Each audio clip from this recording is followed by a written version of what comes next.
Facebook, or we had to change our little Zoom link there tonight.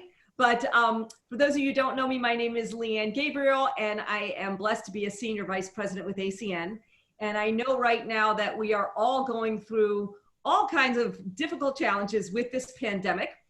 And we are very blessed to be in a business that allows us to work from home, which is great. But I know we all miss each other. And I'm also very clear that, you know, there's something about connecting with people that's so special. And in the past, we've had a lot of events that have given you the opportunity to learn from really powerful and wise leaders in our company. And that's something that I thought, well, we could really use that. So tonight, I want to do something really exciting, and I've been looking forward to this so much. I thought about all the people that I have had the privilege and blessing of knowing that are senior vice presidents in this company. And it's amazing to have friends like that, I have to tell you. But I thought if I could take a little time and have people learn from somebody, immediately it was a very easy decision that I wanted to introduce you to this gentleman, Franco LoFranco. And if you are brand new, he is not just a senior vice president of our company, which is the highest honor you can achieve, but he's built a business all around the world in many different countries, many continents, different languages. He's reached every honor and accolade that our company has. And I lost track of how many times he's been in the Circle of Champions. He got into it and then has been in, I don't know, 10 or 11 years consecutively, never gone out. And that is, again, an amazing position to be at. That's when you work directly with the founders of our company. So that's a heck of a lot of documentation that I'm able to say about him. But that's honestly not why I wanted him to be here. When I think about all the amazing leaders that we have in this company, I can tell you absolutely from my heart that the respect I have for this gentleman is just bar none. His integrity, his class, his compassion, his commitment to helping people, the way he carries himself and who he is, it's just spectacular. It's somebody that I would want to learn from and follow if it wasn't in this great company that we're in. I would just want to be around someone like this. And the only thing that's amazing as him is his other half, Wendy. She's awesome too. So I'm really thrilled. And what I wanted to do tonight is we have no script. And I just want to have you take a few minutes and get to learn from him and get to know him.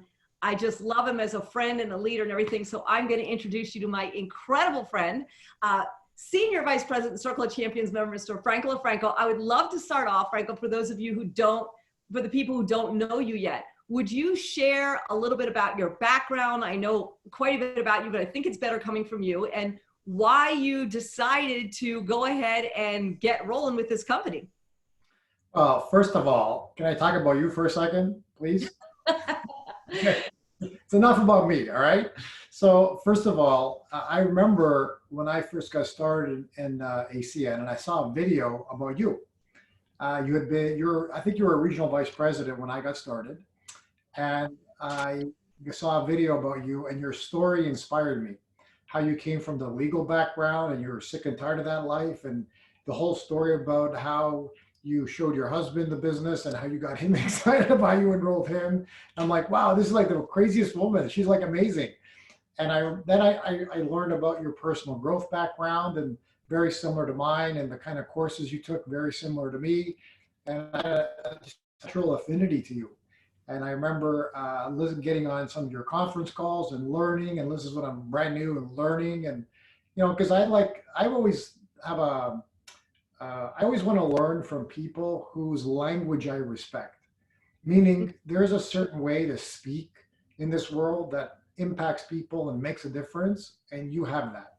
You have that mastery over language that can move people, that gets people excited about vision, about what to create. And that's not an easy quality to develop. And it told me a lot about you. And then I watched how your team was with you and what you were creating. And you totally inspired me. So I want you to know that when you called me to do this, I'm like, really? Okay, I'd be happy to. I'm honored to do that. So it's like, you know, like all of us are humans, right? And all of us have our little stories in our head. We're not good enough. We're not great. Who the heck are we? You know, mine is I'm not important. I don't matter. And so that's always my automatic way of thinking. That's what we have to overcome to get to where we had to get to, like SVP or something else. So I want you to know I'm gratefully honored that you invited me to do this with you. And it's a big deal. It's a big deal for me. And I hope we can make a big difference for everybody that's on here tonight. Because when you asked me to do this, one of the things we said was let's create something. Let's do like our own Netflix documentary to change lives, right? To make a difference. Well, thank you. I was actually like, is he going to think I'm crazy if I ask him this? Because the funny thing that a lot of people don't know is that we're not actually in the same, team, but we're all the same family. So we are not upline, downline, side. We're nothing like that. We're not connected, but we have a connection. And I appreciate very much what you said. You're all that in a bag of chips, honey. So let's start off with you. Can you please, share your background and why you did this? Because I know your lifestyle was crazy when you got rolling. Yeah, I'd be happy to. Sure. When I saw this, I was in my late 30s. At the time, running different companies, and I was tired. I was exhausted. I've always been an entrepreneur since I was 22 years old. I left business school, MBA school, to start my own company because I realized being in MBA school, they're not teaching me how to build a company, how to run a company, but how to be somebody's executive. And I was wasting my time. So I left. And I started my own company, and man, was that a painful lesson. So I started 3 companies. My first 3 companies went toast. And then I read a book about millionaires, The Millionaire Next Door. Great book. It talks about, what is a millionaire? What do they have? What do they drive? Like, oh, so what you think a millionaire is isn't really what a millionaire is. And one of the stats that in that book was the average millionaire bankrupts their first 3 companies before they get wealthy. I go, oh, good, I'm on number 3. This is fantastic. I suddenly became more confident in myself, right? I was like, oh my God, am I ever going to figure this out? And then my 4th company became very large. And the reason is because you have to go through a certain amount of growth and understand what it takes to build a company. But at the same time, while I was building companies, I kept thinking to myself, well, there's got to be a better way to make money. There just has to be a better way. This can't be, I don't want to work all the time this hard. This is craziness. And I looked at entrepreneurs that I respected, that I knew, and they always looked like way older than their age because the stress was killing them. And the more employees they had, the older they looked. I had this one guy, he was in his late 50s. He looked like he was 75. I even told him, he looks so old. And he goes, stress, and we know, like, look, this stress, right?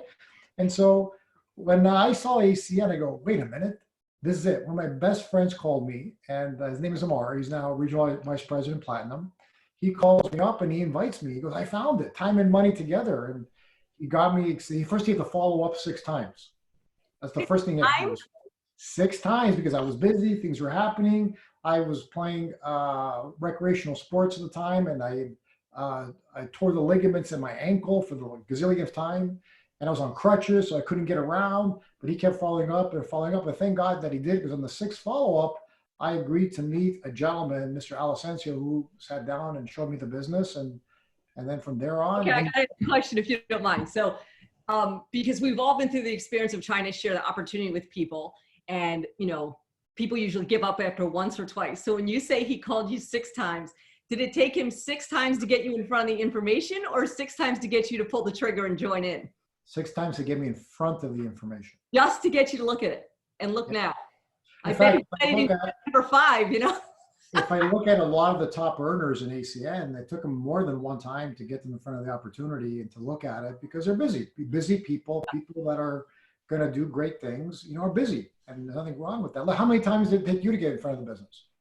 Okay, that's a really crazy story. So I was practicing law, and I was burning out quite a bit, and I was really overwhelmed with debt. My husband and I met each other at Johns Hopkins University, which is a really expensive school. So when we got married, I didn't know that he was, him and Sally Mae, like it was the 3 of us. I was really trying to figure out what to do. And he was an international consultant, so he was traveling all the time. And I was looking for something. And my story is the crazy opposite. You got to hear this. So somebody came up to me and asked me, one of my clients, if I would ever look at another way of making money. And I said, look, I don't really have any time, but I'm doing the math on how old I'm going to be before, all the loans are paid off, and I'm really worried about it. And I said, so what do you have? And he said to me, oh, well, you make residual income. I didn't even know what that was, which is insane. And he goes, you do something once and then you get paid. I said, oh, like royalties. He goes, yeah. I said, okay, I'll definitely look at that. And he goes, I'll call you tomorrow. And then he never called me. And I waited a couple of days, and I called him and I said, hey, what about that thing that you were telling me about? And he goes, oh, yeah. I have to get back with you. And he didn't call me.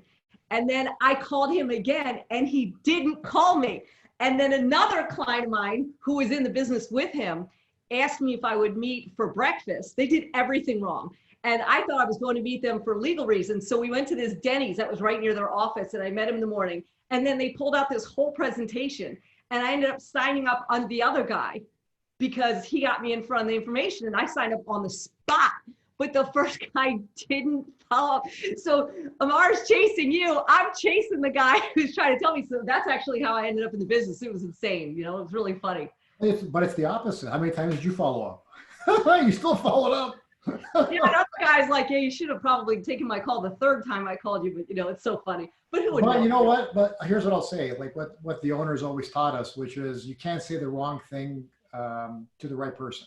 Right? So true. Yeah. Both of us were looking for something else, regardless of what we were doing, how successful we were with where we were at, didn't matter. We were all looking for something else, a different kind of life. For me, it was freedom. I just wanted to enjoy my life and be free. What were you looking for? In the beginning, I really couldn't even imagine freedom. That was just like winning Powerball to me. So I just didn't want our income to go all to Sally Mae because I felt like I was on a financial treadmill. You know, people look at you when you make a good income and they think, oh, well, you know, you make a lot of money, but they don't know what it takes to get there and they don't know what the hours are. So you know, my husband's on the road constantly at that point in time. I never saw him. We weren't even like, we were making all this money, but we owed so much. I thought, wow, where am I going and how many years can I work at this pace just to try to get out from under what we had hanging over our head? So when I first started, I remember looking at the compensation plan and I thought, okay, I want to try and get out of debt. And I looked at the regional director position and I thought, wow, if I could ever get to that, that would be amazing. And that's as big, in all honesty, as I didn't like join and go, I'm going to kill this. I was like, I wonder if I could ever get to that position. That would be really, really cool. That's it. Funny. No, it reminds me what it's funny. I was this guy running these companies. And then when I got to RD, I cried. I cried. Yeah, because I knew like, you know, I wasn't like, I remember on my way to RD, there was 1 month period. I couldn't get 20 points. Everything I did went wrong. I signed up somebody, they quit, signed up another person. They got shipped off to the military. Somebody else got a brain tumor. I got, well, what is going on? Everybody I recruited, no one's getting customers. And it took me literally a month to get 20 points. It was unbelievable. Wow. But I knew that if I can get to RD, if I could just get to RD, that then I can create the future for myself to go as I just knew. And that's why when I did it, I was just crying. Here I am, this professional businessman. And we had a team call that night when I hit RD and they had me speak and I'm RD, I'm so excited. I'm like crying like a baby. And they'll ever go, what's wrong with me? Why am I crying like a baby? Here I'm this guy who has these businesses and I'm crying because I hit RD. Oh my God, it was so funny. Hey, can I tell you something really funny? So when I first started, you know, nobody in my family had done anything like this. You know, I never knew anybody who'd, you know, made a lot of money doing anything like this. And my husband, are you going to kill me for telling this story? Yeah, it's too late now. Okay, so anyway, this is good. This is really good. He's from New York and he's brilliant. He's a great businessman. He traveled the world, you know, doing all this consulting and everything. And he looks at me like, you're kidding me with this thing, right? And so we made a bet because he was really sure, as I was at that point, I'd never get to RD. And the deal was that if I got to RD, he had to take ballroom dancing classes with me. And he shook my hand on that so fast because he's like, yeah, you'll never make it to RD, you know? It was really, really funny. So that was the confidence level throughout my household when I first started. Now, if you don't mind, I know that you got started and you did have, you know, some hiccups and then you kind of hit a groove. Would you mind sharing with people what that time frame was and maybe what it was that transitioned it for you too? Hiccups. I was convulsing. I didn't make any money for the first 2.5 years. But thank you. I appreciate the hiccup. Yeah, no, like when I got into the business. So look, each of us, let me just preface by saying this. Each of us come into the business at a certain level. I believe this. When someone comes into the business, they're already a CQ. They're already an ETL. They're already an RD. They're already an RVP. They're already an SVP. Very rare. That's very rare. 0.0001 are already that. Okay. I know I wasn't. So when I came into the business, I was already an ETL.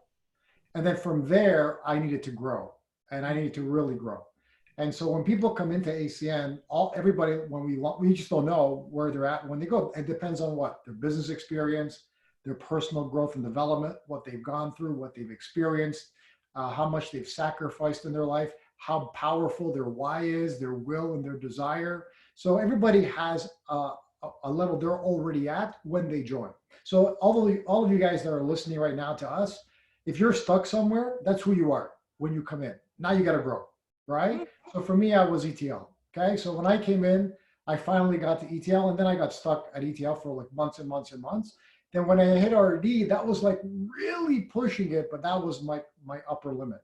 And then for a year and a half as an RD, I was just like a basket case, not very successful. You could hit positions in ACN like RD and not be successful, because if you understand how the comp plan works, that's how it works. Yeah. And so I struggled for about 2.5 years of making almost no money.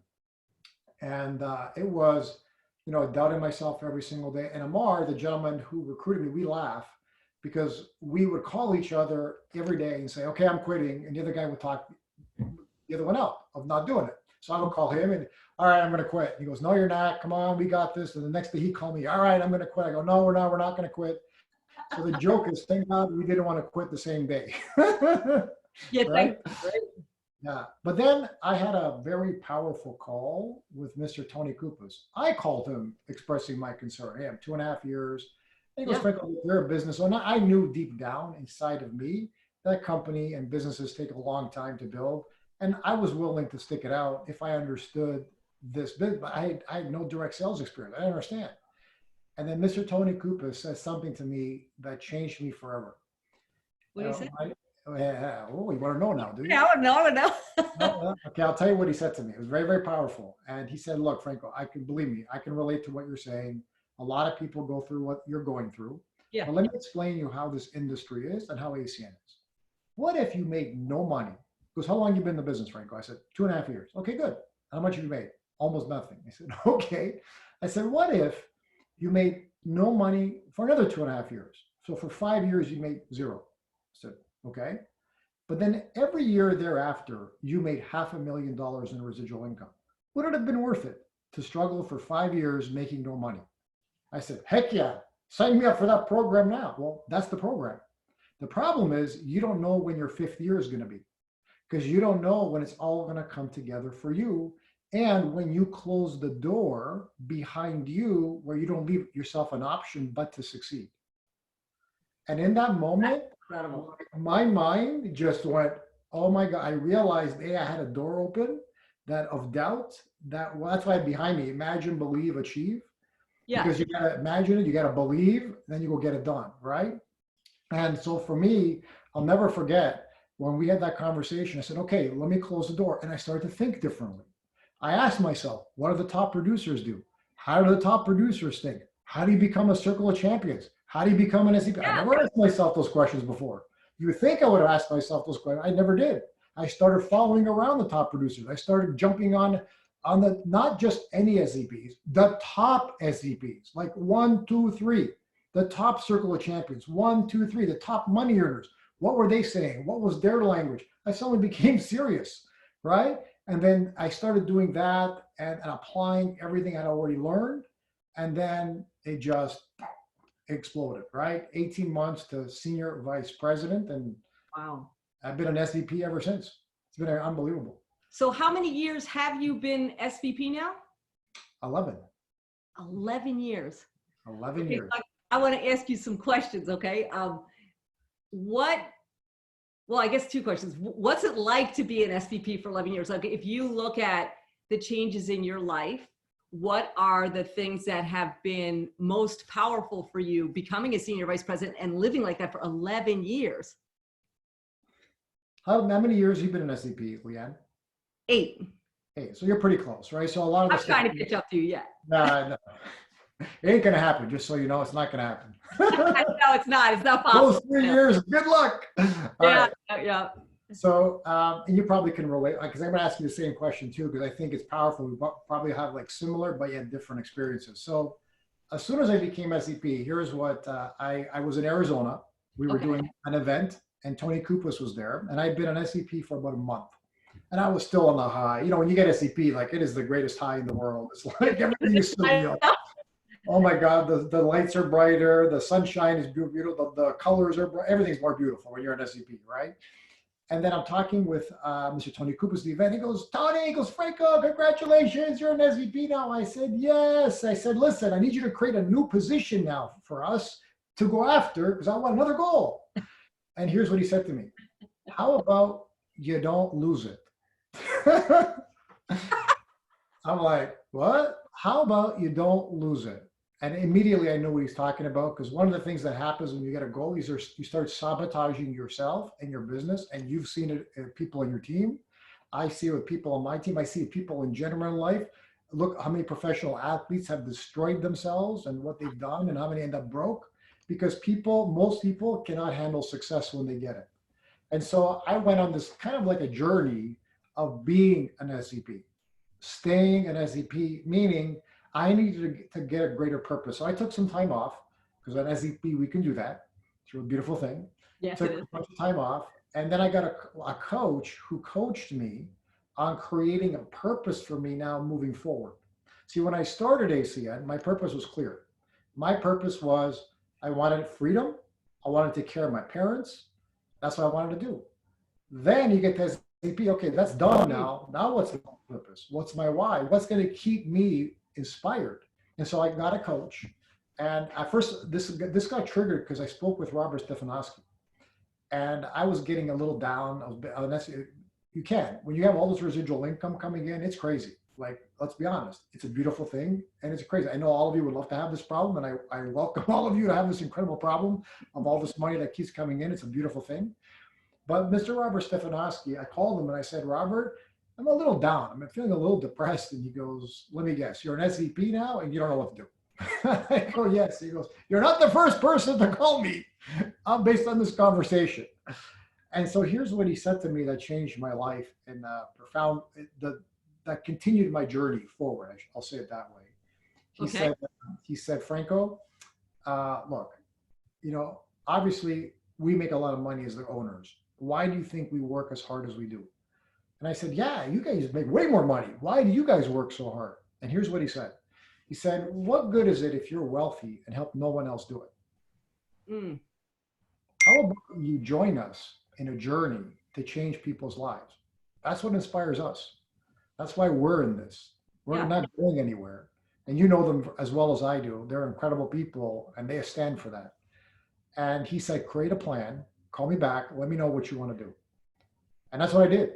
I got a coach to coach me on that plan. And I created a mission where I want to work, play, and have fun together with no one left behind, where we can raise not just financial consciousness, but people's consciousness at the same time by helping them build their ACN business, because we can do both.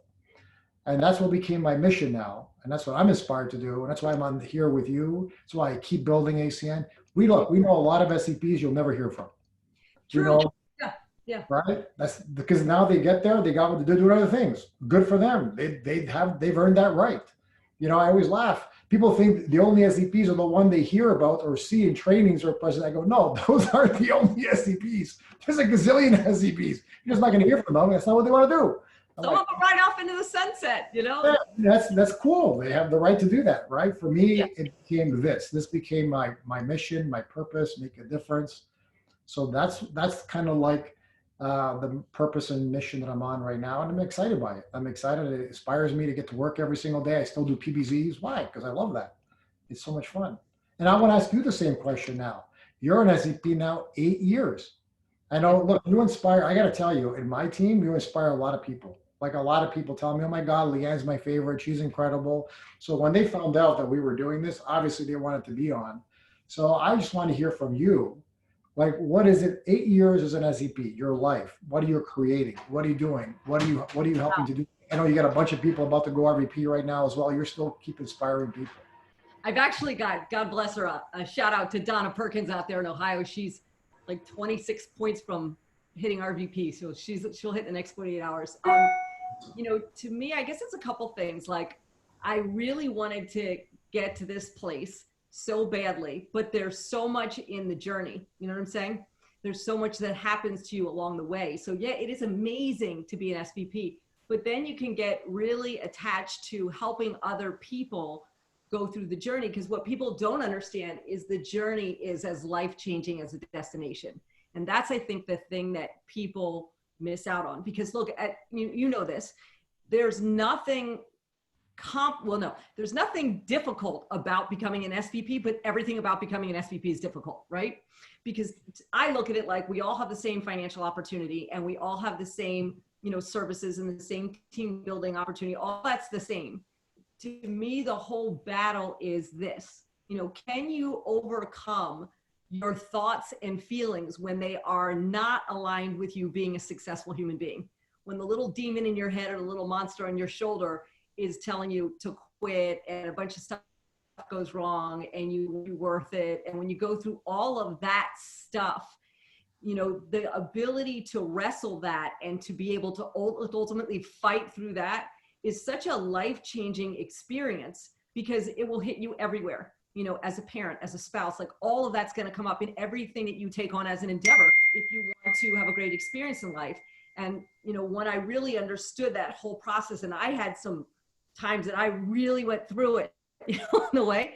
And so when I look at people and they say that they really want to have success, I'm excited for them to have the success, but I'm more excited in who they get to become and how they empower themselves throughout their entire life as they go through that. So, when someone's hitting RVP, my team, I'm like, oh my gosh, it's so great. But I know what they're going to go through and the strength they're going to need and the character they're going to need. And I know that that will bleed into them as a mother, a father, a husband, a wife, a friend, as someone in their community. And it really, you have to become bigger and better than you believe you can become. So, that's what I love. And it's great if somebody can get free cell phone service or free gas and free electricity and all that. But like, I don't really jump out of bed over that. I jump out of bed when I know, hey, one more conversation, that person will get up again and they'll fight for their future again, and they'll believe in themselves again, or they'll read a book again, or they'll, they just won't give up on who they are or who they can become. Now, I believe people innately have something that I call a quit factor, right? How much they're willing to sacrifice innately, and then they can overcome that if they're willing to, right? Mm-hmm. And so when I see people join the business, I say, okay, I wonder what their quit factor is. For some people, it's an hour. Oh, my online store didn't generate. I quit. It's a sign. Somebody else will sign in and, they'll get it started. And, oh, look, none of my services I can get. It's a sign. I'm up, right? Somebody else said, okay, I'm going to do my PBZ, and then let's see how it goes. And they'll go do their PBZ, and, oh, nobody signed up. It's a sign. I'm out, right? Yeah. Then they'll have somebody else after, a few weeks. Oh, this person that I signed up now quit. I'm out.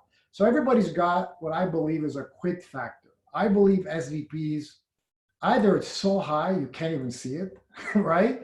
Or they don't have one. I don't know. I can't answer that question. But if I look at people when they get to a certain level, because I see RVPs that have a quit factor. Sorry, that's what we see. We have ETLs, we have RDs. Yeah. Everybody's got a certain quit factor that when they get to a certain point. So all of you that are listening tonight, guys, listen. You got to know where your quit factor is. And then if you really are committed to get to the other side, because you're driven to get there, you got to do whatever you got to do and get whatever support you need to get beyond it. Because here's the one thing I know, when you quit something, it becomes baggage in your life. One thing I learned is whenever you fail at something, it doesn't go away. It's like a scar on you. And and who taught me that was one of my coaches years ago. Look, Franco, you don't want to have a lot of failures. It's fine to have failures. You're going to learn, okay? But every failure leaves a scar if not handled properly and not learned from properly. And I'm like, okay, especially if you know you could have overcome it. It's one thing if you know you did everything. That is profound, Yeah, really. If you know you've given everything and you're bleeding and you left everything on the table and you're like on the deathbed, okay. No problem. You can be fine. But if you know that you didn't do that, you're going to scar yourself.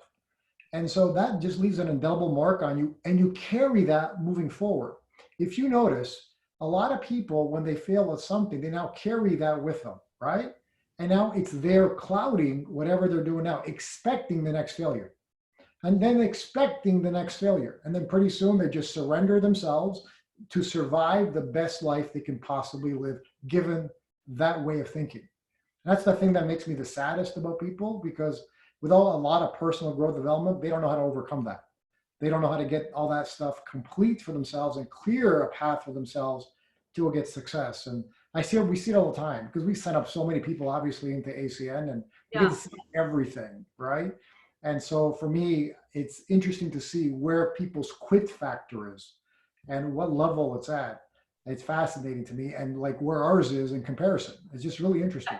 It's kind of like the gym, you know, like I go to the gym, and in January, everybody comes in, and then you're like, okay, you know, you want everyone to stay there, but you know, some of them will sign up and join the gym and you'll never see them again. And then some people will join the gym, they'll be there for 3 weeks. Some people will be there a couple months later. Some people will get a personal trainer and like they'll take on a whole new life.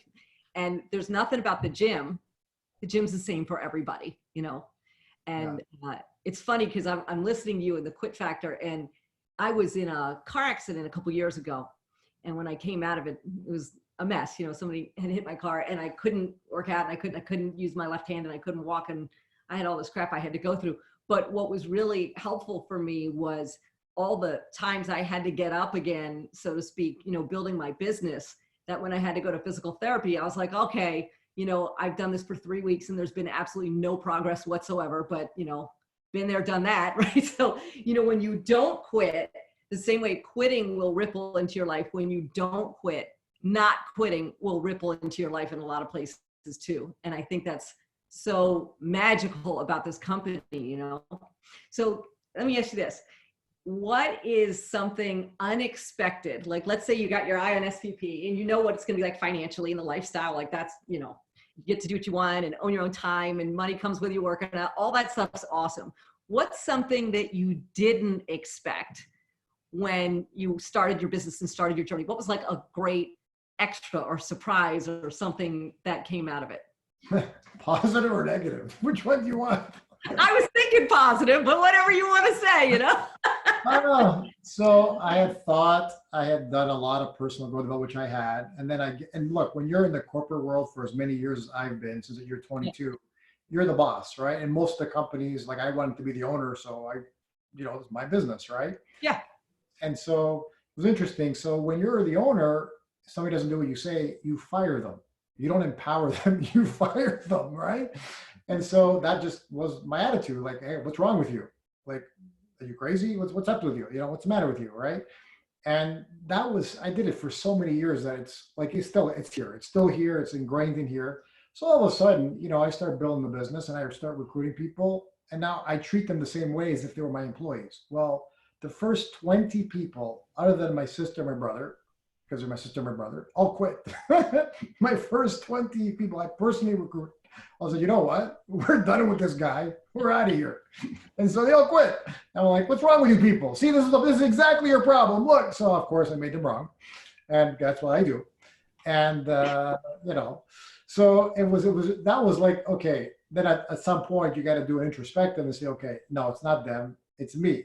I didn't know how to launch them. I didn't know what I was doing. I expected them to do everything on their own. I wasn't here to support them. My attitude was get off your butt and do it yourself, you know, instead of empowering and creating empowering conversations and learning that. And that took me a while to learn. That took me a while to learn that, about how to do that and how to empower people that are, how to inspire a volunteer army. Very different approach than people that are your employees. It's very easy to inspire employees. You don't do it, you're fired. Okay, I'll do it. You know, it's very easy. I'm inspired. I want my check. Yeah, exactly. I'll do whatever you tell me to do. Yes, sir. Whatever you want. It was very easy, right? And that's why I tell people, if you can go SVP and then you wanted to build a company after, and that's never easy, right? You could build $1 billion company. I believe that. When you have the team that you have, like $1 billion companies don't have as many employees normally as we have IBOs when you're an SVP. True. And so, you know, so it just that when you're talking about the journey to SVP, man, that was, to me, a spectacular part of it was to know, okay, you can't learn that in business school. You can't learn that anywhere. No. You can't go take a course for it. That's where you have to go through it and become that person. Otherwise, it's not going to ever happen. So that was for me. And that I can never lose. And by the way, that's always a constant battle. There's always more to get. There's always more to become. There's always a bigger person to achieve. And so for me, that was, wow, that was quite the thing. I got to tell you, it is, I would never trade that. I would have gone 8 years without being an SCP just to get that. Just to get that. Yeah. Because you can put me in anything right now and I know I'll become successful. It doesn't matter. Doesn't matter. It makes no difference. Yeah. How about for you? What was it for you? Let's see. I didn't realize how many mental demons I had, and it's funny because, when you're doing stuff like I just was used to, I've always been competitive. And so I thought, okay, once I started to get the hang of it, that I would just kind of charge forward. Very much like you, I never had to build a team. I work with people, most lawyers, you're not the most warm and fuzzy people. So I didn't have very many warm and fuzzy skills when I started, but just the whole not being able to control everything and having to, have setbacks and all of that, because in my other career, there was a path, you did your research, you knew what you had to argue, like you just know what you're supposed to do. And here it's crazy. I mean, I'll tell you a crazy story. Like when I was trying to go RVP, right before I hit RVP, I'm on my last piece of my organization, the way we were required to go RVP back in the day structurally. I was trying to finish the very last piece, and 9/11 happened. And the group that was where I needed to complete my journey to become an RVP was all in New York. Wow. So I spent all these years, and then the next day I wake up, I'm like closing in on the goal. And back then RVP was as high as you could go. There was no SVP. So that was like it, and the next day 9/11 happened. Now my husband's from New York. And so that was, crazy in our house in, experiencing that. And his dad was still living there, and thank God everybody was okay. But in the middle of all this, I feel like I'm finally getting to the top of the mountain and we have like the first terrorist act in our country. I'm like, really? Really? And I don't want to in any way belittle how horrible that was. Like I said, my husband's from the city and all that, but there's just a point where you're like, oh my goodness, like seriously, and then I have to mentally realize, okay, that's not going to happen right now. There's nothing I could do to predict or control any of that. And I got to go do what I have to do. And just like the emotional battle of all of that was so amazing. And when I went through it, I was just like, I couldn't believe it. I felt like, oh my gosh, every time I get close, like something would happen. But, I believe that God always has a plan, and everybody's journey is supposed to be like, some people come on board and they fly, like, they fly through the business. Like I have, one of the women in my team, Nancy, she got in and became a regional vice president in 360 days. I couldn't even spell regional vice president in 360 days. It was terrible, but that was her path. And there were reasons that she did that well. And there was an example she set for a certain amount of people. And I really much later looking back, I look back at some of the things that I went through. I'm like, wow, well, you know what? At least if somebody comes into my team, no matter what thing happens, I'll go, oh yeah, I've been through that. And I can be an example of sticking it out.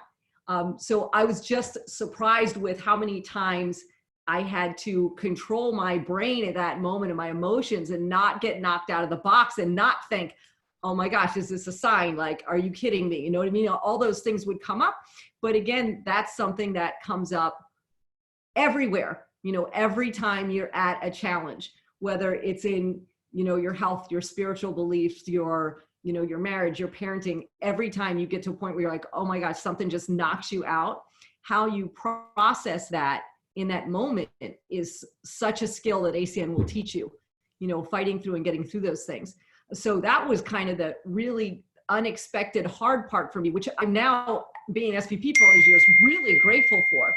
But what was interesting is that the awesome thing was the relationships.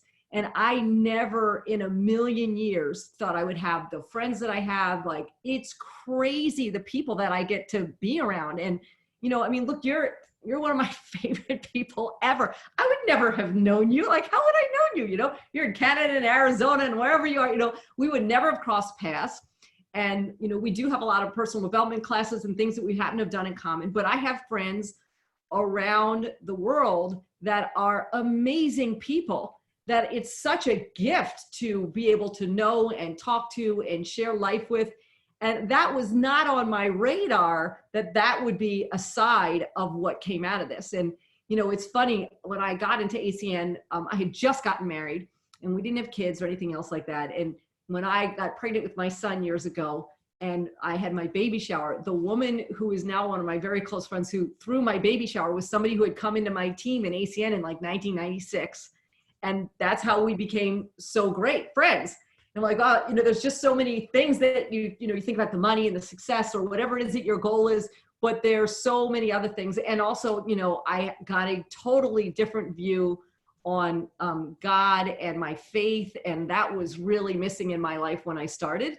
And I didn't have all of that either. And I never thought when I filled out my little application that that was going to be part of the package, you know?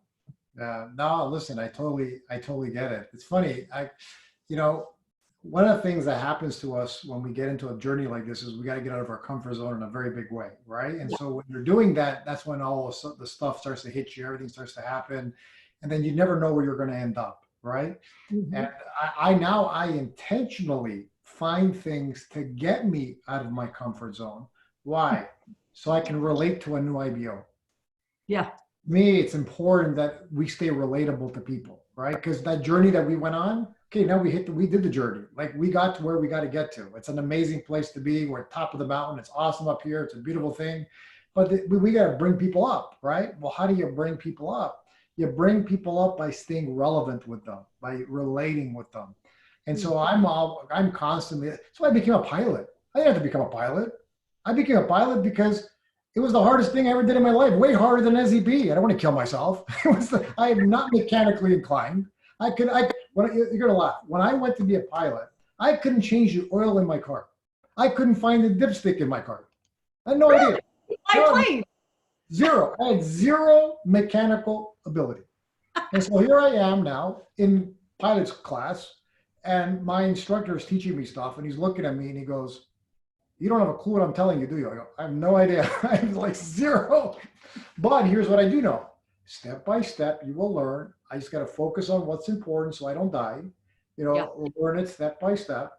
And then after a year, I was flying airplanes, you know, and I was flying airplanes at night, through the day, through clouds. And then because I'm an SVP, I got to learn on my own airplane. That's the best part, which is very rare. Very few people ever get to learn on their own airplane, right? But why?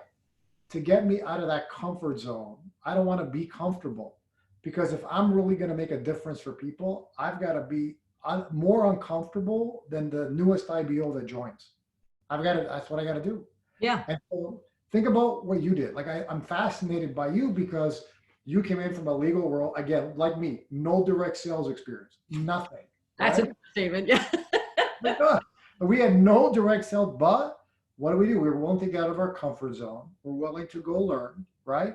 And now, look, what an inspiration you are to people, to women, to men, to everybody, to anybody that wants to achieve success. Because if you can do it, anybody can do it. I can do it. Anybody can do it.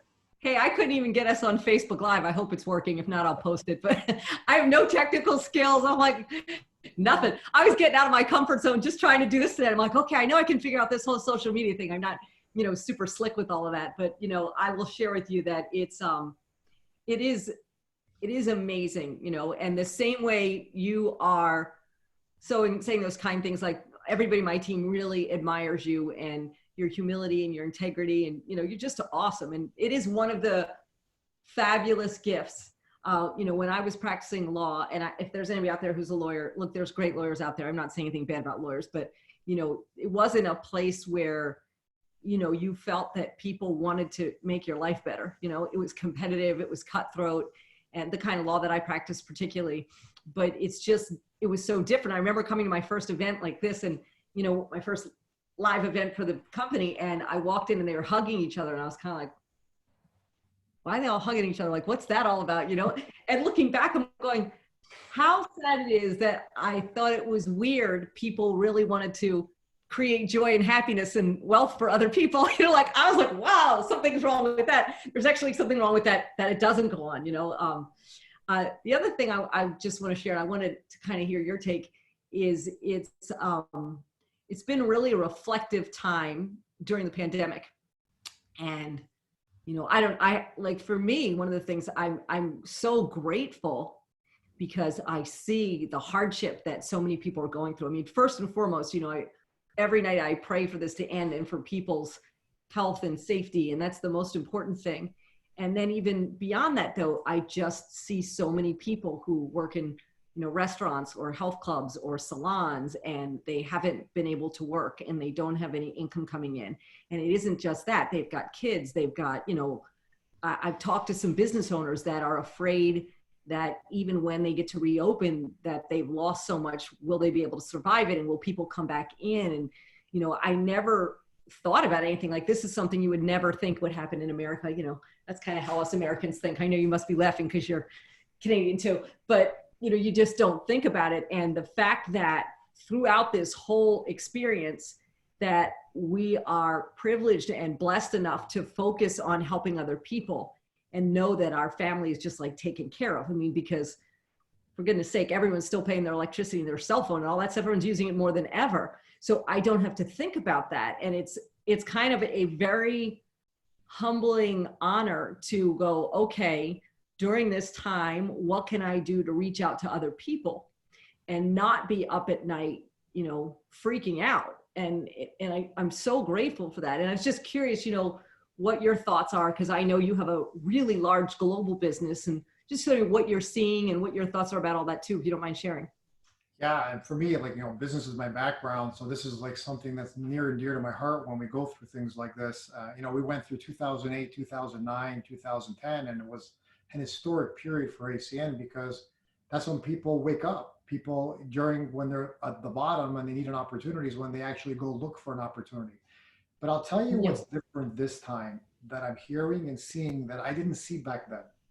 So I'll use an analogy. I love listening to sports. People that know me know I love sports. And I was listening to one of the top sports shows, and one of the announcers said on there, he goes, "Hey, listen, we all need a side hustle.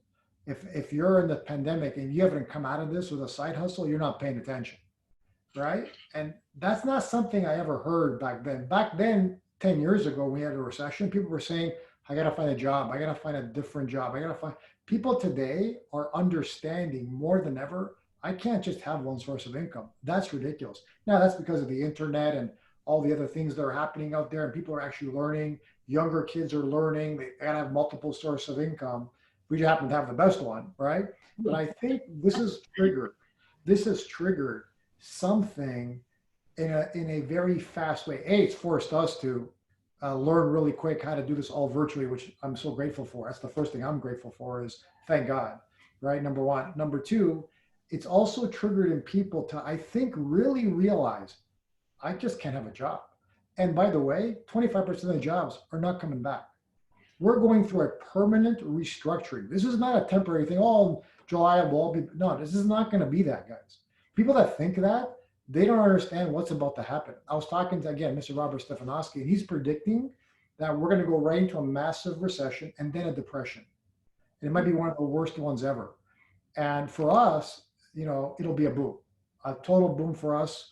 Very grateful. But to answer specifically your question, am I grateful? Oh my gosh, yes. Every day during this pandemic, I see people struggling, trying to work hard. I see people that lost their jobs. They don't know what to do. And there's other people that are doing great and they're fine and their business is being positively impacted. Everybody's all over the map. But for the most part, people's lives have been literally destroyed and they're getting desperate and anxious to get back to work, and the government's not letting them, and all this stuff is happening.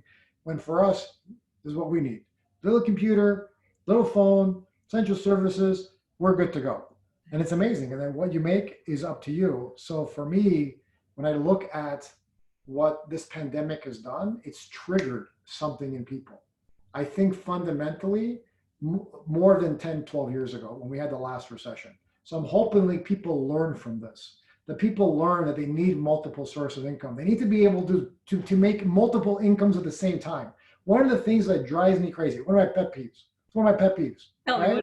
Mm-hmm. Oh, when people say, well, I just got to focus on this. No. Remember when I was young, I had one of my mentors was a billionaire. Okay. He had 80 something companies. Okay. And I had 80. Okay. Over 80. And I had 4. He goes, you're a wuss. I go, what? I got 4. He goes, I got 80, boy. Let's go. Come on. Let's get going over here. And I'm like, oh my God, I'm exhausted. I can't keep up with you. Right. But here's what he said to me. Anybody that has one source of income is irresponsible to their family. Wow. And that hit me like, what? He goes, anyone that has one source of income is irresponsible because any industry, I don't care what it is, can be wiped out. Any industry, we don't know. We don't know what can happen. So everybody that thinks they're perfectly safe, you're delusional. And I'll never forget that conversation. That's why when I saw ICN, I saw the ultimate business. I saw multiple industries. I saw diversity of countries.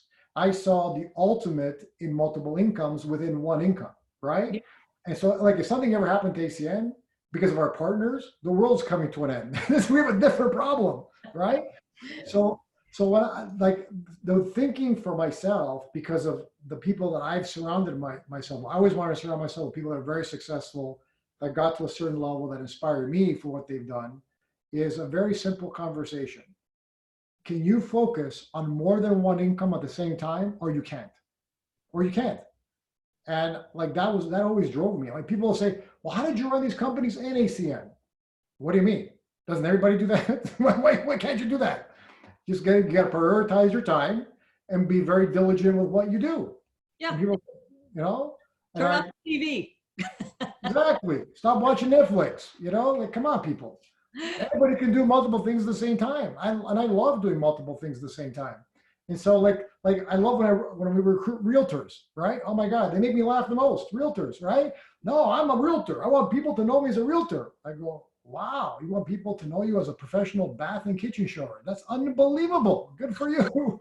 I know that sounds mean, but I'm like, well, why do you want to be known for that? I don't understand. Don't you want to be known as an entrepreneur, as a business person, someone that can create multiple streams of income? That gets respected in the business community. That's what people want to hear. Those are the stories people want. Look at every successful entrepreneur. How many different companies do they own? The biggest in the world have hundreds. And so for me, like that people can't do one of pet peeves, like they can't do two things at once, drives me insane. How do you really feel? Just drives me crazy. Come on, focus, pay attention.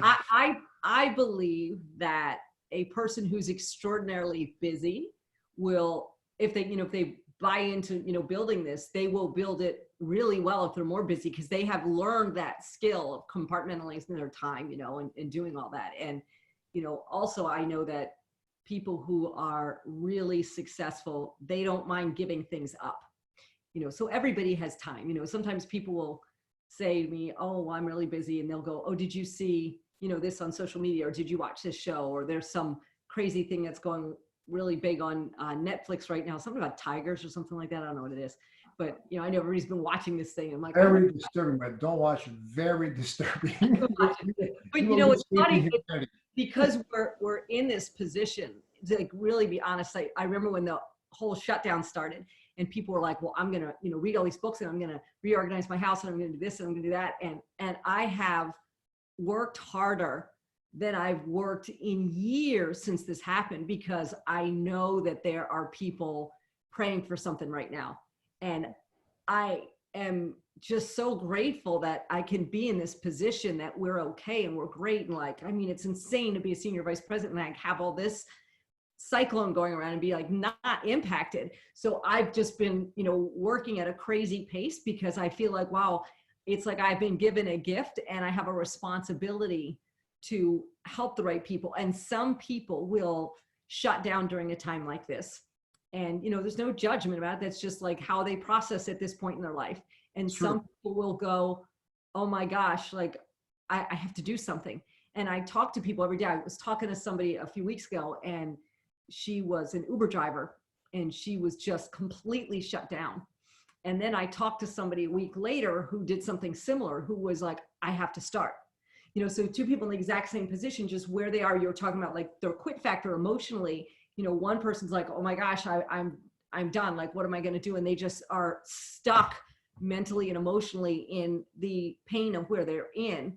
And some people get in that exact same position and they're just like, bring me somebody, bring me something, they're waiting for someone to share with them what we do.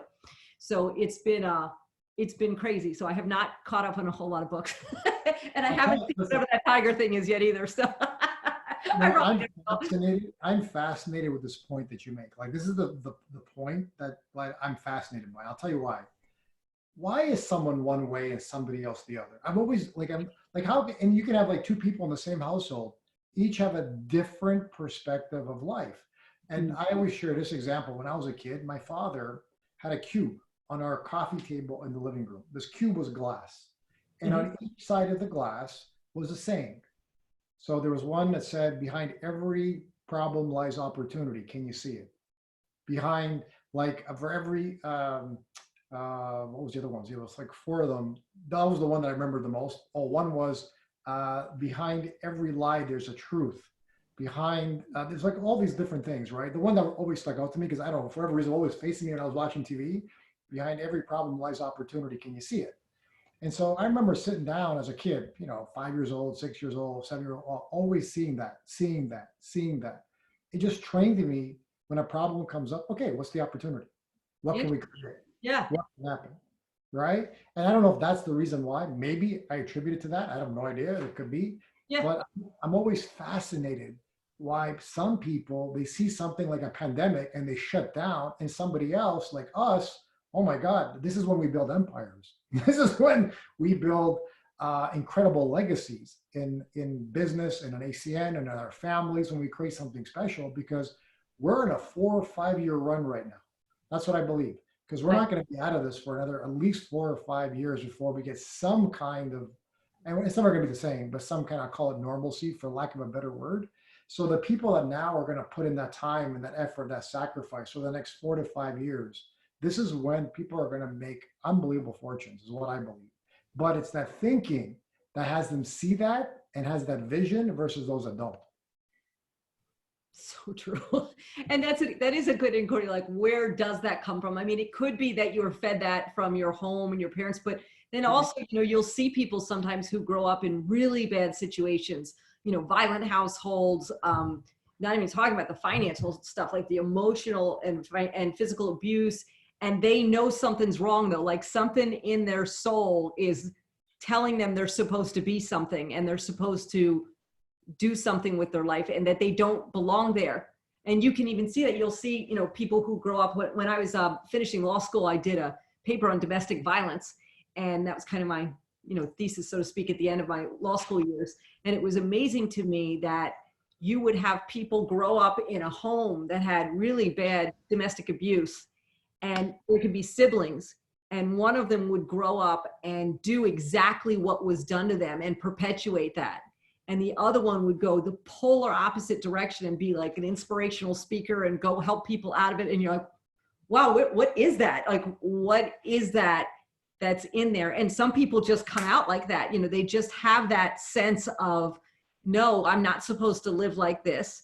And some people, interestingly enough, though, they don't have it. And then they get in a culture like this, and they're introduced to personal development, and they're around people who start to believe in them, and being exposed to that kind of is a seed that will grow in them. So, it's always easy for us, I think, when somebody comes on board and they're in that, I'm going to do something, I'm going to be somebody, I'm going to make a difference in the world, and they've got all that. And it's amazing and easy and fun and exciting to coach people like that. But there's also something beautifully miraculous about when they don't have it when they start, and then they grow it. And to watch that transformation in a person where they start to realize their worth and what they're capable of is just so exciting, so exciting. I'm working with a couple of people just like that right now, that they don't have that. They don't have that, but they have the desire. They want a better life, but they know they have to do reprogramming, right? They got to reprogram the way they think, but they've got a desire to it. I got to tell you, they're joyous to talk to. They're fun it's not fun for them because they got to grow as personally, but I love to see the struggle. I can appreciate the struggle, and I love to watch them go through it. And those are the ones I actually love to help and support and coach and help them through it. But they have got a desire; they really want it, versus the ones that don't, and looking for the next reason why they should quit, and they have the high or the low quit tolerance ratio, right? So it's like, loud. What did Martin Luther King say, right? It's a privilege to make a difference, to serve. You don't need a PhD or anything special like that. It just takes a desire to want to, and the humility to want to get it done and to make a difference for people. Love that. So that's exactly what it is. I love it. So I'm I'll ask thinking one more question if I can. Okay. If you, knowing what you know now, how long have you been doing this now? I know how long you've been an SVP. How long have you been around? 15 years, 15 years. Okay. 15 and a half years. 15 and a half years. Okay. So knowing what you know now, if you were going to go back in time and do it all again, or you could plant like one lesson learned of a mistake you made or something that you would have done differently, to somebody who's brand spanking new, what do you think would be, I mean, there's always a lot of things. I don't want to make it like there's just one thing, but what would be the message that you would want to contribute to somebody who wants to be where you are in life and is either new or stuck, Honestly, nothing, because it's all made me who I am, right? Every little lesson I learned I'm the culmination of that. But here's what I will say is to make sure you never quit. Pray you never quit. That's the key. Like, as long as you don't quit, whenever you're going to go through something, you'll be fine. As long as you have the attitude, hey, I'm never going to quit. Yeah. And you don't need to say it. The people that are the first ones to say it, they're the first ones that are going to quit. That's my experience. I'm never going to quit. Oh, what happened to them? They left, right? So like, you just know inside of you, keep working, keep being relevant, keep growing. If I could have done maybe faster personal growth and development, I could have been doing that. Learning the system better, mastering the system better. I took, because of my arrogance and building companies, I didn't think I needed to learn a system inside of ACN. I thought all I need to do is recruit a bunch of people and let them figure it out, versus really mastering a system and coaching people in a system. So when I finally realized the top earners and the top leaders may not have as much personal development as I've done, but they've mastered the system. Interesting. Yeah.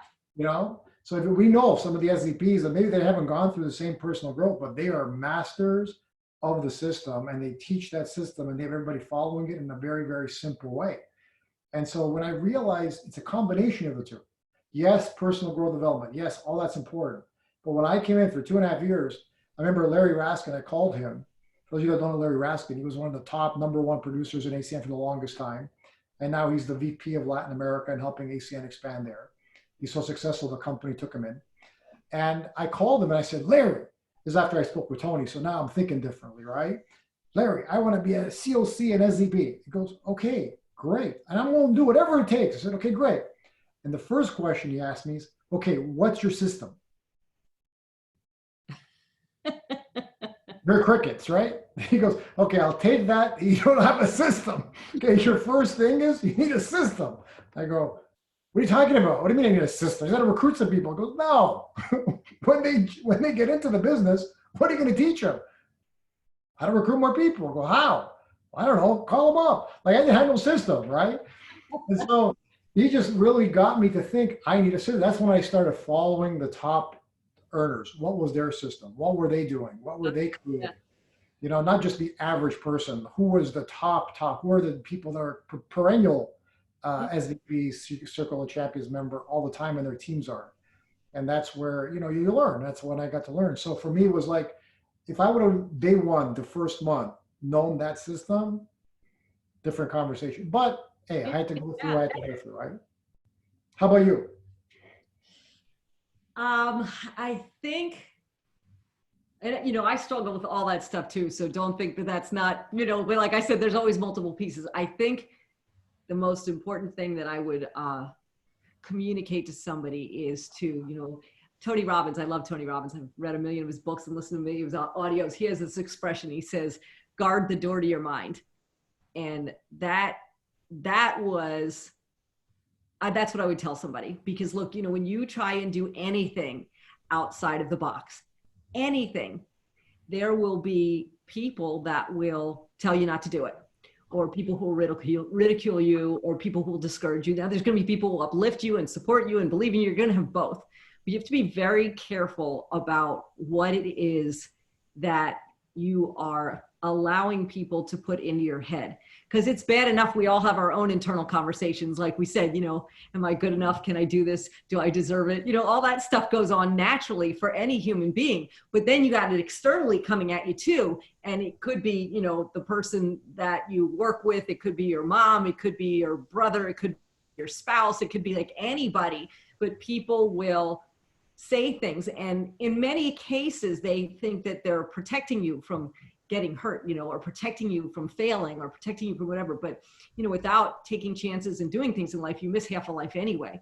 So I don't think that even if their intentions are good, you can allow that to get into your head. And when I first got started and I opened up my business, right away, there were two people. I was like, those are the only two people I know that are going to do this with me. That was what I thought, and I was like, this one, 100,000% yes. And this one, 95% yes. And neither one of those people ever came to even see what I was doing. Still, 24 years later. Isn't that crazy? But, in the beginning, it was so rattling for me because I held what they said to me in so much power. Like what they expressed to me was so powerful about their opinion. And then over time, that expression we've always heard, if you buy somebody's opinion, you buy their lifestyle. And I looked at the way people were living that do what we do. And I thought, oh my God, I can't even wrap my head around living like that. Are you kidding me? Like that level of, freedom and joy and like financial abundance and like, holy crap, like that's really, that happens. So I was like, okay, I can listen to those people, or I can listen to the people that I still love, nothing against it, but they don't live like that. And if I, who am I going to copy? And it's very challenging, I think, to be careful about that. And you never want to burn a bridge or end a relationship or do anything like that over something like that. But you have to just go, okay, there's certain people in my life, like we don't, at that moment, I was like, I can't discuss with you what I'm doing. And it's always like that in life. I'll tell you a quick funny thing. So I watched a movie called Game Changers. I don't know if you've ever heard of that movie. It was a movie I watched it. That's really good. It's about a movie about being vegan. I've been a pescatarian since like 95. So for over 20 years, I've been eating fish and seafood, and I haven't eaten anything else. And then last fall, I was like, you know what? I watched the movie when it came out, and I thought, is it all that? I'm just going to try it for a week, and I'm going to go vegan for a week and just see, like, did it do anything? It didn't do anything. And well, it did a lot for me. And I've been a vegan ever since then. So I've been eating vegan now for, I don't know, 6 months or probably more than that. I haven't done the math. But what was so interesting is that even when I just decided, it's like a personal thing. I'm not telling anybody else what to do. You can eat whatever the heck you feel like eating. I'm not on some soapbox. I just wanted to see how it impacted me. And the impact was amazing. But when it would come up in conversation, and I never said to anybody else, you should do it or anything. I just was like, oh yeah, I've been doing this now. And here's what happened. There were people who did the same thing there. And there were people who were like upset that I was a vegan. I'm like, what do you care what I eat? Like, if I eat a cheeseburger or a carrot, how does that matter in your life? You know what I mean? And I had to go through that same thing. And some people discouraged me, and some people are like, you won't be able to work out. And like, I was like, wow, this is just like when I started my ACN business. And it just kind of made me think. And I was like, all right, I just got to shut that out. And I still love those people, and there's nothing wrong. And I don't care what anybody else eats. I don't tell anybody else what to do. But it is really interesting. So I guess if I can start again, to me, the hardest thing about doing this and going like all the way to the top, like really climbing the mountain and achieving everything you've dreamed, is not getting knocked out of the box. And if you let other people help push you out of the box, it's going to be way harder than if you're just keeping yourself in. So I think that's probably what I would share. Yeah, no, listen, I can totally relate to that. And I'll just share this one last thing. I mean, when I was playing professional soccer when I was young, and then you make a mistake, the crowd gets on you and makes fun of you. And my name is Franco LoFranco. You can imagine what they would say about my name when I make a mistake. It wasn't very pretty, right? So I got used to criticism at a very young age playing sports. And then I started an internet company in Canada, and I had people telling me the internet was a fad. I had the CEO of Bell Canada, Canada's largest telecom company, telling me, yeah, Franco, the internet is a fad. And I'm thinking to myself, you're on drugs, buddy. This is going to be this is the future. The internet's the future. But this is about 92, 93. And so I learned my mom, what did my mom say to me when I started ACN? Are you crazy? You should go to law school. She wanted me to do what you did. She goes, Mom, this woman, let me tell you, this woman, Leanne Gabriel, she just left law to come into this. He goes, no, you should be in law school. I think to this day, my mom still wants me to be a lawyer. Why? Because that's what she wants. She thinks ACN is crazy because she can't relate and she can't understand. Do I love my mom? 100%. Am I going to listen to her? God, no. I'm not going to listen when it comes to making money and business. I love her. She's my mom. That's not what I'm going to do. So, but the key here is, and what's fascinating for me is what you said. What's going to knock you out of the box? And what's going to keep you in the game? And that's going to be your will and desire. I was sharing with my RDs and above and my ETLs a formula. And the formula is this. There's a direct correlation between will and desire and your goal. So if your will and desire is here and your goal is here, you'll hit it. If your goal is here and your will and desire is here, you'll never hit it. They've got to be at least equal. If not, the will and desire is always got to be a little bit higher all the time, or this goal can never be achieved, no matter what it is. And the bigger the goal, the bigger the will and desire better be to get to that goal, because sacrifice is going to come into it. And you okay, this is my last question, I swear. Okay, one more. All right, so I'm so sure, because every senior vice president I know had a moment or two or 50 where they were like, you know, I can't do it. I just want to quit. You know what I mean? And something pulled you through that moment. If you look back on your journey, and I don't know if there was a favorite one of those that you had, but you know, we all went through that. Was there ever a time where you were like really struggled, and what did you think or say, or how did you pull on that will and desire to like pick yourself up and finish and become one of the top people in the world? Well, here's what I will tell you. Look, if you don't have doubt, you're weird. You're not human. It's normal to have doubt. I had doubt every single day. I doubt myself today. I had this big goal in ACN. Top 1,000 people become RPs. I have doubt every single day about that. That's normal. So one thing I've learned is whatever my little voice says, and I've named him Bob, my little buddy Bob, I don't listen to him, right? Look, you gotta be able to distinguish between the little voice in your head and you, and what you're committed to and what you want to achieve and what your dreams are. And then there's Bob. Bob is the person that's the pain in the butt, tries to talk you out of everything, tries to change your opinion on everything, tries to sabotage your business, sabotage your life, sabotage your relationships. That's Bob. Thanks, Bob. Thanks for coming. And so for me, I had doubt every single day. Bob doesn't stop talking. Bob's talking to me right now. Hey, you know what is Bob saying to me right now? You're taking too long. People want to go to sleep. Get off this call. Hurry up. Bob's always talking, yapping away all the time. Bob never stops, right? So at some point, you have to understand, okay, what are your goal? What are you committed to? What's your mission? What's your purpose? And there's Bob, right? And Bob's designed to, because why? If Bob wasn't there, life would be boring. What is there to overcome? Because you literally would manifest everything you think about. That's boring. So you need a challenge. So when you can manifest whatever you want to achieve with Bob in the way, that's a heck of a journey. And that's worth the journey. Fabulous. Well, I just cannot thank you enough for your time, for your patience with my little technical disaster. I'm just hoping this is on Facebook. Right. It's awesome. I'll post it. It'll all be good. But thank you for being, you know, gracious while we started. But more than that, thank you for sharing your heart and your wisdom, and for being such an incredible person that so many of us are inspired by globally. Really, Franco, you are just first class. You're just an amazing human being. And I appreciate your friendship, and I appreciate you sharing tonight so very much. So thank you very much. Likewise to you. And I love you and your family, your husband, and your kids are beautiful people. And Wendy and I are always like talking about you guys. I'm very grateful that you're in our lives. So we love you. We wish you lived closer, but you live where you live. You got this. I wish you lived closer too, but now we're all like this anyway. So give Wendy a hug for me. And for all of you who joined us tonight, thank you so much. And I will post this so people can watch it too. Best to all of you. Stay safe and healthy, and let's make some magic happen during these crazy times. So have a great night. Guys, have a good night.